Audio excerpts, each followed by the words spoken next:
Halo keluarga Indonesia, apa kabar? Senang sekali saya Astia Dika bisa kembali menemani Anda di acara Kumpul Keluarga. Nah, keluarga Indonesia sebagai orang tua rasanya ingin selalu memberikan yang terbaik untuk anak.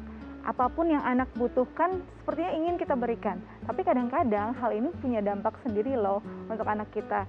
Kadang-kadang anak kita menjadi anak yang home service. Apa sih sebenarnya generasi home service?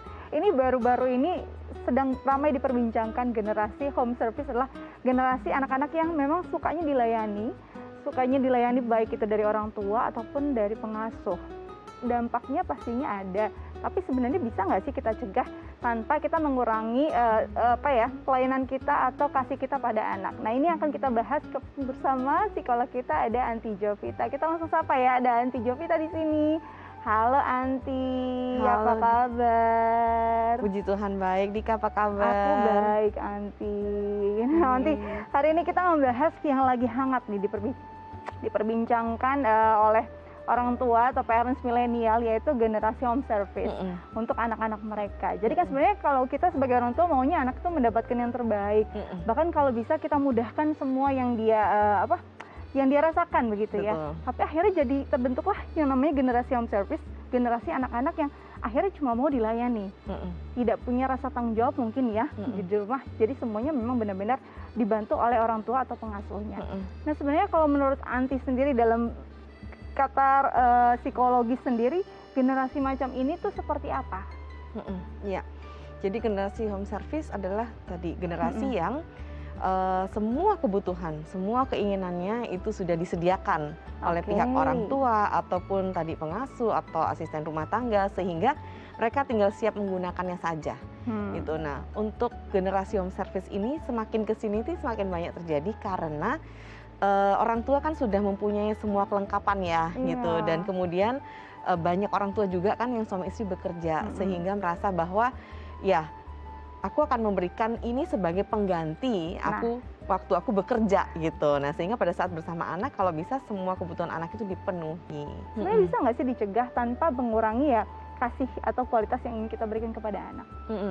Sebetulnya bisa banget dicegah dengan cara apa? Satu, orang tua diharapkan punya kesadaran terlebih dahulu bahwa anak itu sejak usia dini itu sudah harus dipersiapkan untuk masa depannya.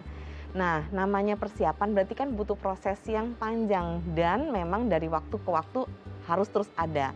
Nah, sehingga kalau punya kesadaran tentang hal ini, oleh karena itu orang tua bisa mempunyai pemahaman bahwa hadiah terbaik yang bisa aku berikan buat anak aku atau anak saya adalah berupa kesempatan dan tantangan yang sesuai dengan usianya, sehingga mereka diharapkan bisa melakukan semua tugas, tanggung jawab, dan kemandirian dengan dirinya sendiri. Tapi itu kan mungkin bisa dalam kontrol kita sebagai orang tua. Tapi bagaimana dengan kontrol pengasuh? Kadang kan mungkin si pengasuh memang ingin sayang juga sama anak kita, terus dia juga mau bekerja dengan sebaik mungkin begitu kan ya. Betul. Gimana ya caranya kita mengajak atau istilahnya berpartner juga nih dengan pengasuh di rumah agar bisa sama-sama memberikan satu jalan gitu ya, pengasuhannya seperti apa? Yang penting kita komunikasikan bahwa apa sih yang kita inginkan terjadi pada anak kita. Misalnya contohnya nih, Sus atau Mbak, saya mau anak saya itu punya kemandirian dan rasa tanggung jawab. Jadi yang perlu dibantu adalah hal yang penting-penting aja gitu. Misalnya contohnya